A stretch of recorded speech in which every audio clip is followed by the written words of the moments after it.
তো কোথাও গিয়ে জব করতে পারবো না, যেহেতু আমি পর্দা মেনটেন করতেছি। কেউ রাজি ছিল না। এটা আসলে ভুয়া, তুমি এদিকে যাইও না। আমার ভাইয়ার একটা ভাঙা ল্যাপটপ ছিল, ওটা দিয়ে আমি শুরু করি।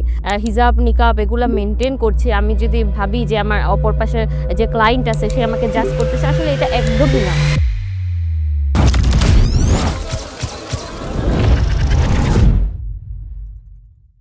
আমার নাম মিতু আক্তার।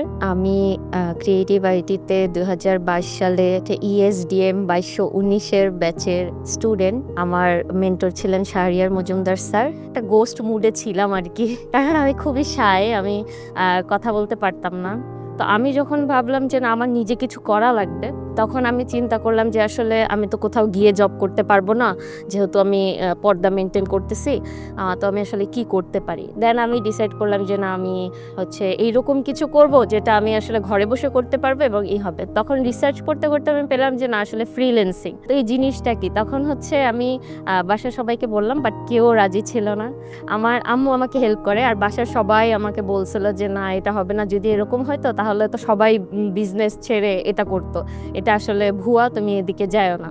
আমি সবার অমতে গিয়ে দেন হচ্ছে আমার ভাইয়ার একটা ভাঙা ল্যাপটপ ছিল, ওটা দিয়ে আমি শুরু করি। কোর্স ফিটা আমার আম্মু নিজের কানেরটা বিক্রি করে দেয়, যেটা আজ পর্যন্ত কেউ জানে না।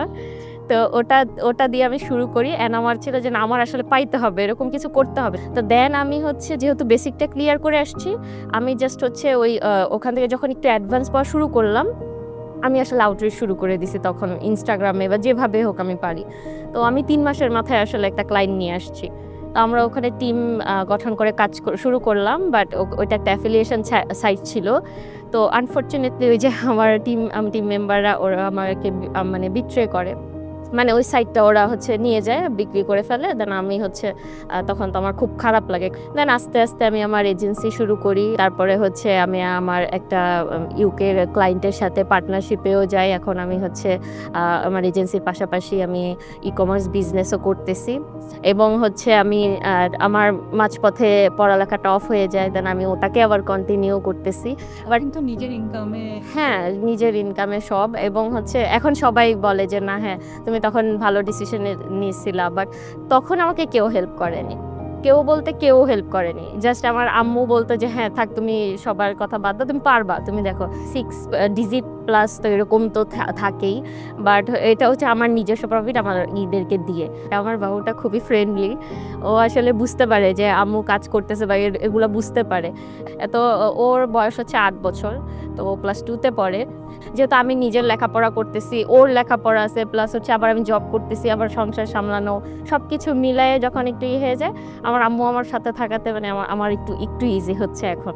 আসলে আমি একটা কথা বলবো, আমি যে এই পর্যন্ত আমার যত ক্লায়েন্ট আসছে, আমি তাদের সাথে হচ্ছে ভিডিও কলে মিটিং করে আমি কাজগুলা নিছি। তারা আমার স্কিল দেখছে। তো যে যারা হচ্ছে চাচ্ছে যে না, আমি পর্দা মেনটেন করে সবকিছু হ্যান্ডেল করব, তারা অবভিয়াসলি এটা করতে পারবে। তাদের জাস্ট হচ্ছে কনফিডেন্স থাকা লাগবে যে আমি পারবো।